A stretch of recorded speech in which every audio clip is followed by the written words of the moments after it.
So the title in the agenda was OpenID Connect and its relevance to Native SSO. I will talk about that, but I'll also talk about other, to my mind, interesting applications of Connect.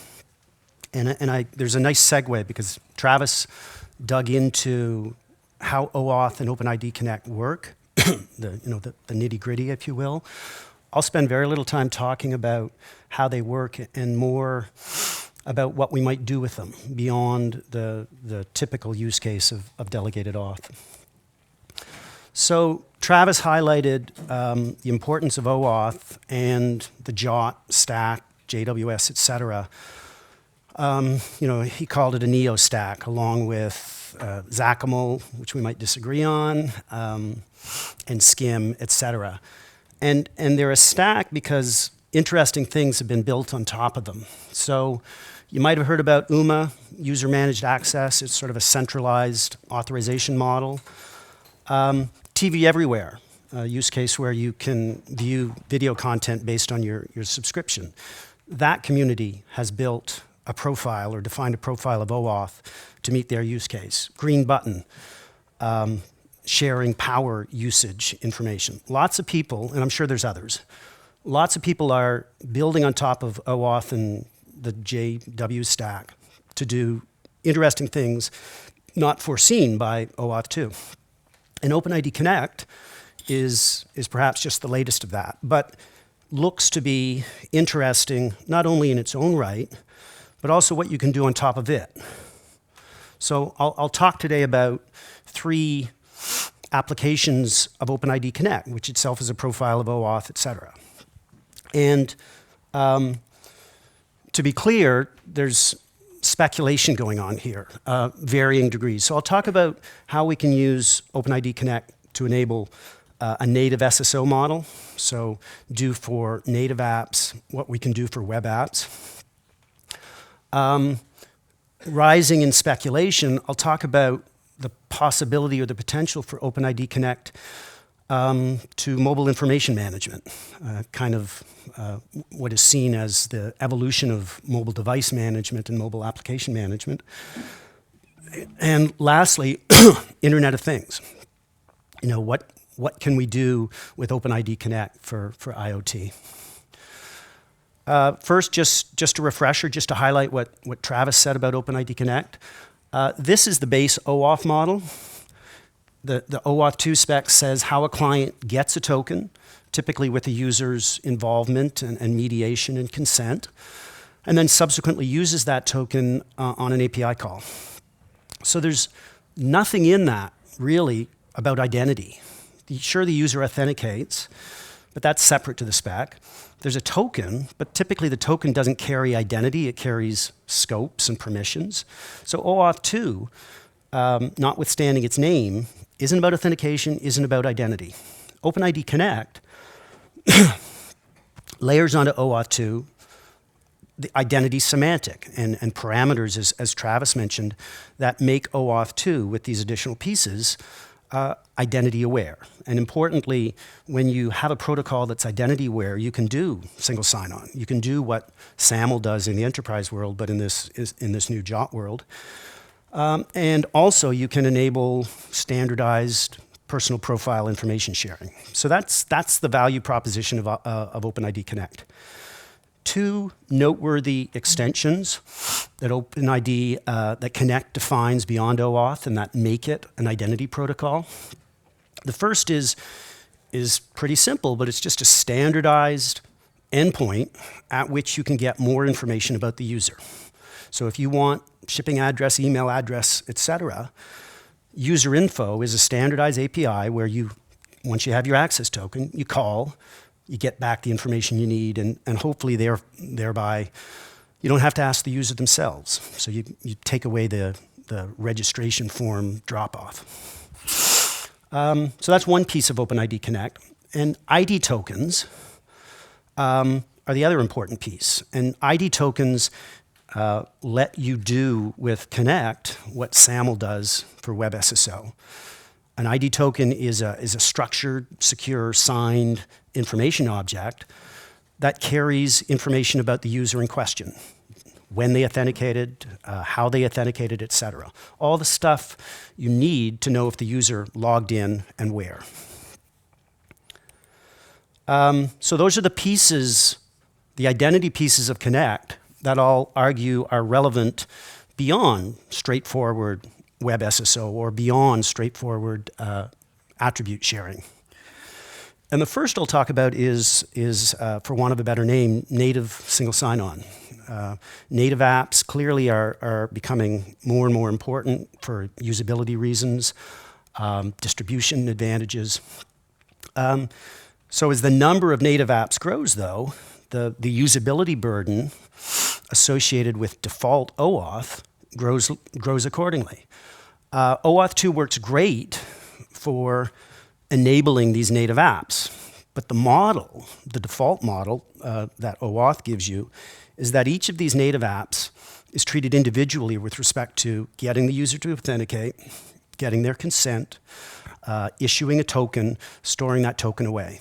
So it works, but if the user has 20 to 30 native apps, the default model clearly places a burden on the user because it's they that have to manage that continuous monitoring of their tokens, which is expired, how do I log in, et cetera.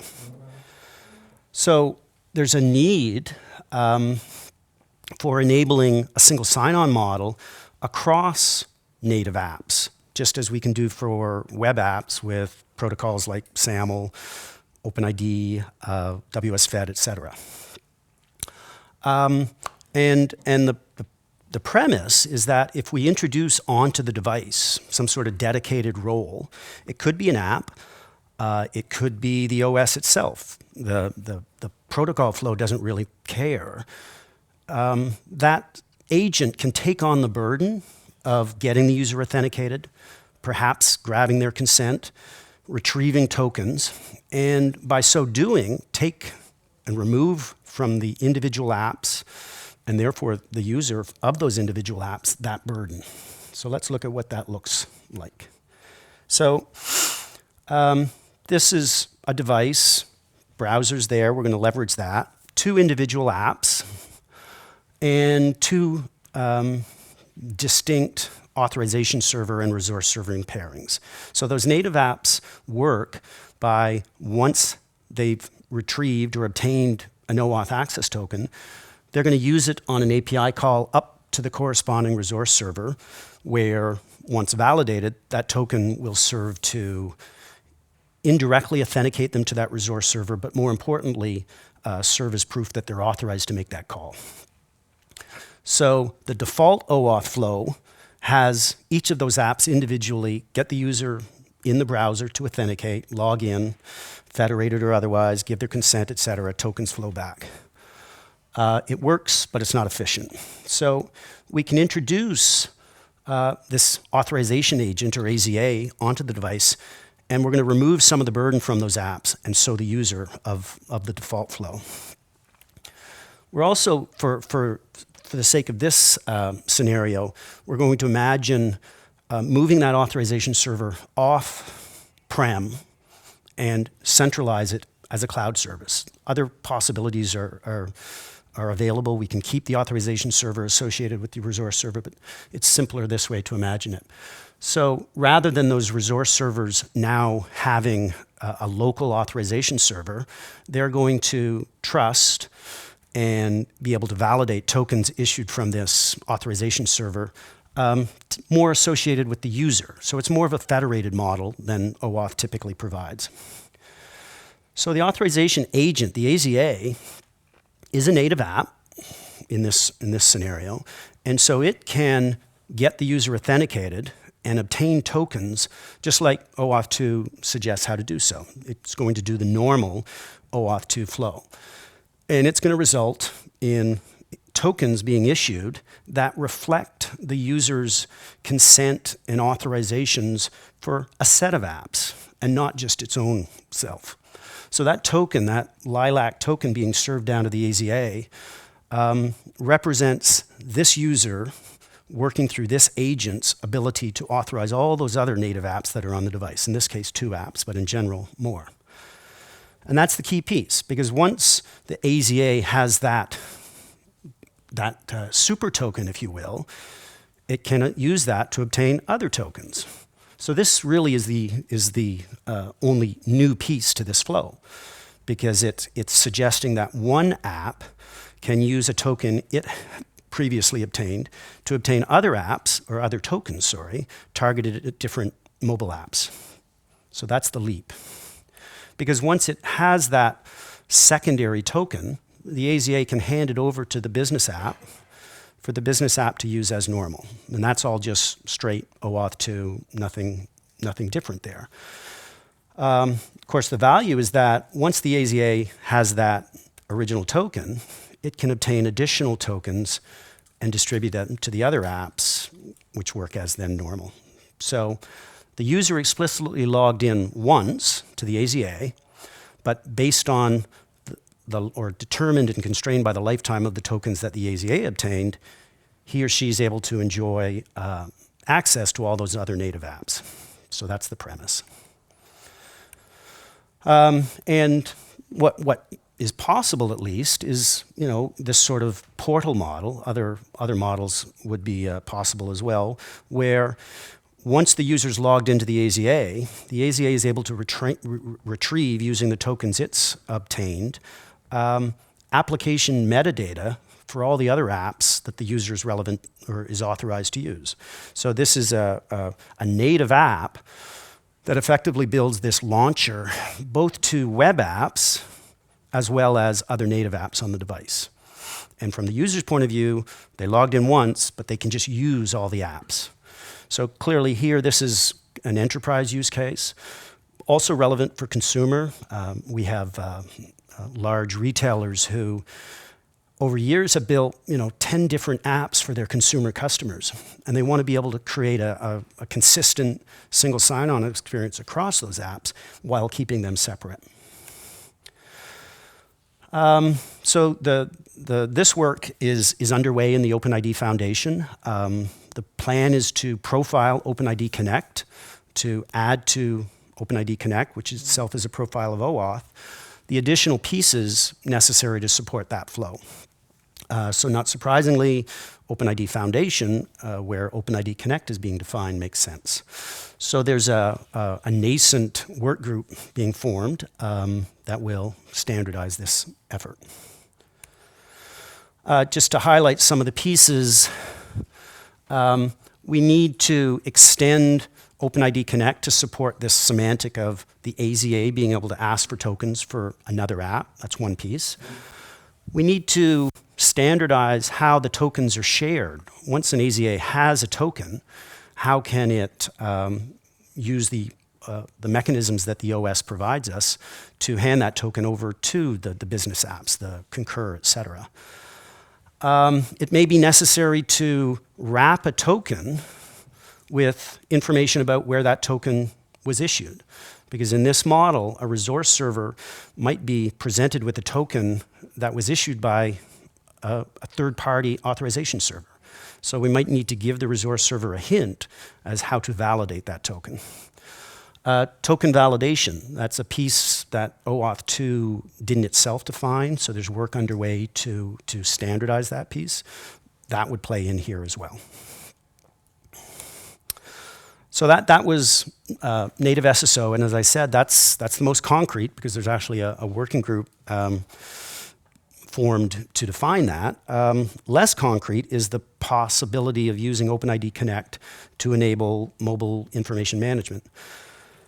So for some, MIM is seen as sort of the logical endgame, the evolution of MDM, mobile device management, and MAM.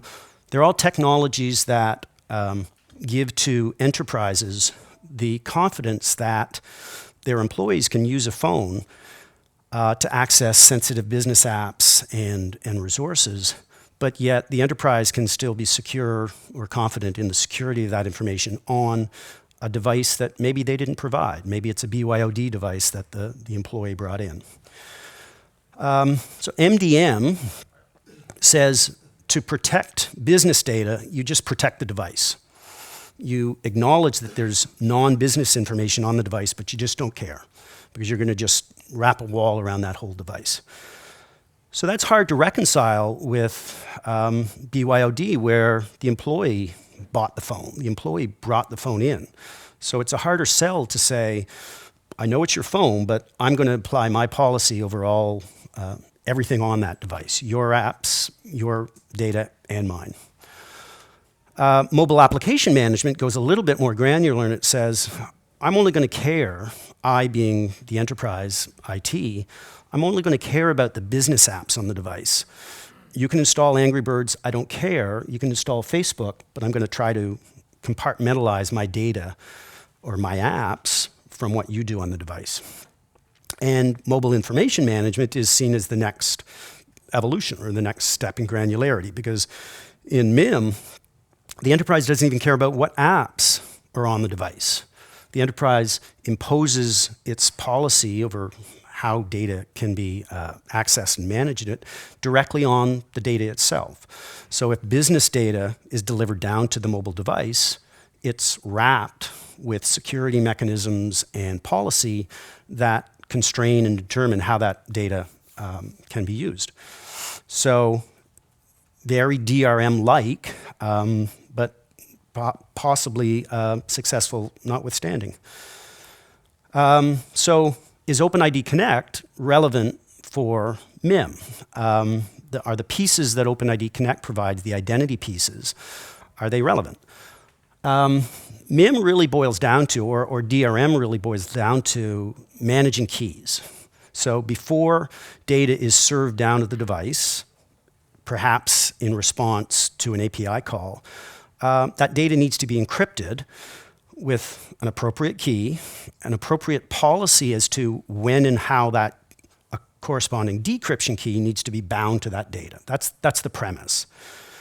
And keys that can be used to decrypt that data should only be made accessible to the application under appropriate circumstances, if it's the right user in the right group using a valid app, for instance.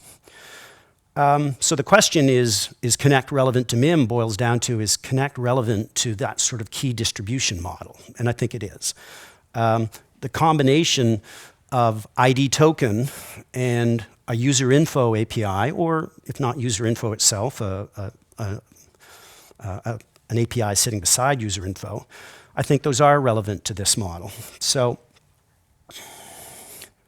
I won't go through this, but so that's an OpenID Connect type flow, and it's really just layered on some key distribution steps onto that basic flow.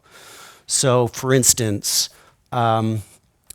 step 6, that's a normal API response, but the RS, before serving back the JSON or XML, has encrypted the data. And they've encrypted the data with a key that was returned in the validation call that they sent when they got the access token. So there's this triangle of flows that happen in a normal OpenID Connect dance, and we can just layer appropriate key distribution onto those. So the data comes back as encrypted, and the app, by default, doesn't have the decryption key. But it can use its access token to send the license file up to a key distribution server. The key distribution server looks at the token. From that is able to determine who the user is, who the app is, every other context, looks at the license that says under what circumstances should a key be released. And in this scenario says, yeah, you're good, here's the key, and here's a license, an additional license that constrains what you should do with that data. So lots of hand waving, but I think the pieces are there to enable that sort of key distribution, and so mobile information model, mobile information management. More speculative still. Internet of Things, or identity of things, well, Internet of Things presumes or requires or demands identity of things. Because if all these things are going to be operating on our behalf, and they're connected and sharing their data or being managed remotely, they'll need identities.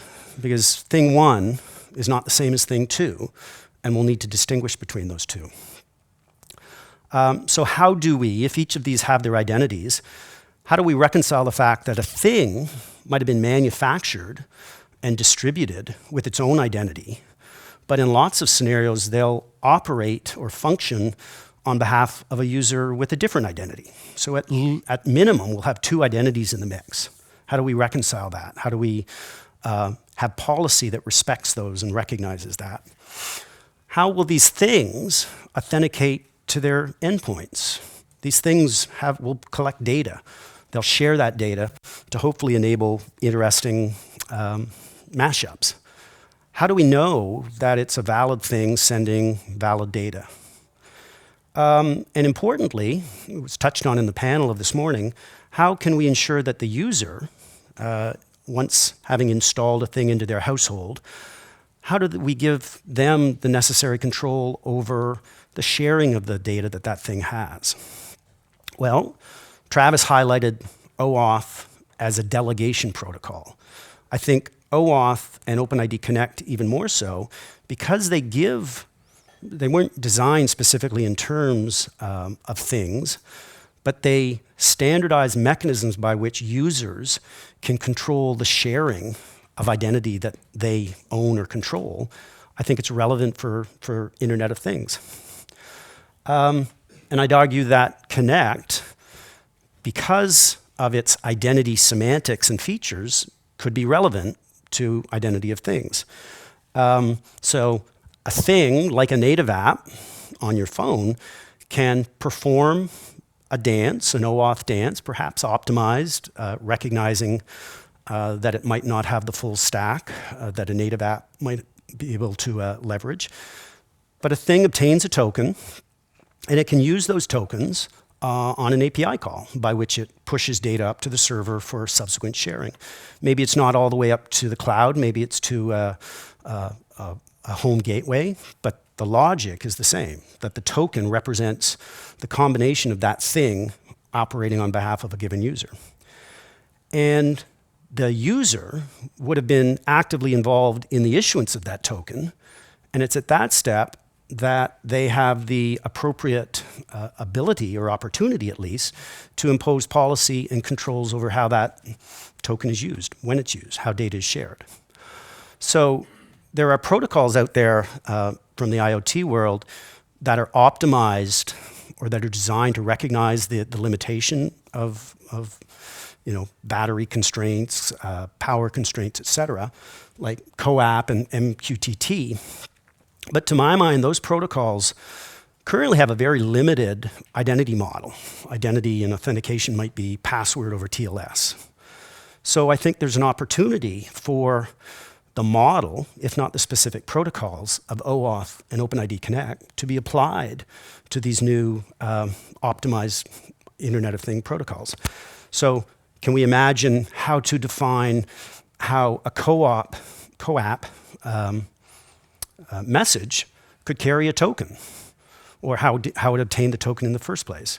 Or if you're going to proxy between CoAP and HTTP, as is a typical scenario, how do we bridge that? How do we move the tokens across that gap? Do we need new tokens? Do we need to mediate them, as in a gateway model Ronnie mentioned earlier?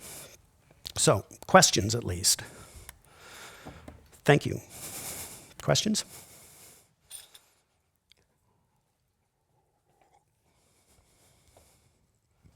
Okay, questions? This is your chance. Yep.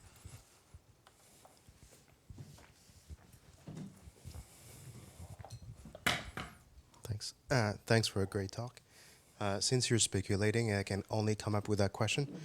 OAuth is said to move too slowly and people jumping off board and so on. I don't want to go into that, but what do you think, who do you think will bring this AZA, for example, first?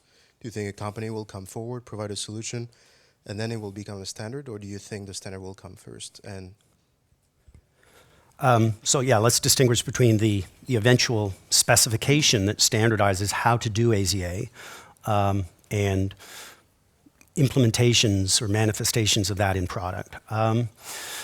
Typically, they go hand in hand, right? There will soon be a draft spec in the OIDF working group, and some vendors, like that which I work for, will implement against that draft spec, with the acknowledgement that we'll have to change that as the spec evolves. Others, we participated in a demonstration of interop of the AZA premise at a conference in the summer. So it's not only Ping that's doing this. VMware, Mobile Iron had built an AZA and showed interop against our servers. So they would probably likely do the same. They'd try to roll out functionality and support to their customers, but acknowledge that they will necessarily have to evolve that support as the spec changes. Other questions? I have one. So with CoAP, I don't know anything about how that protocol works, but is the existing profiles for binding tokens to HTTP insufficient because of it's some TCP-based protocol, or why isn't like the bearer So profiles CoAP is a binary duplex protocol. I know very little about it as well, but in reading the spec, it's not immediately clear to me where there's a header, for instance, that we would stick in the access token. So the work, if it were to happen, I don't think is brain surgery, but it's not there now. Other questions? We've got just a couple of minutes. Okay.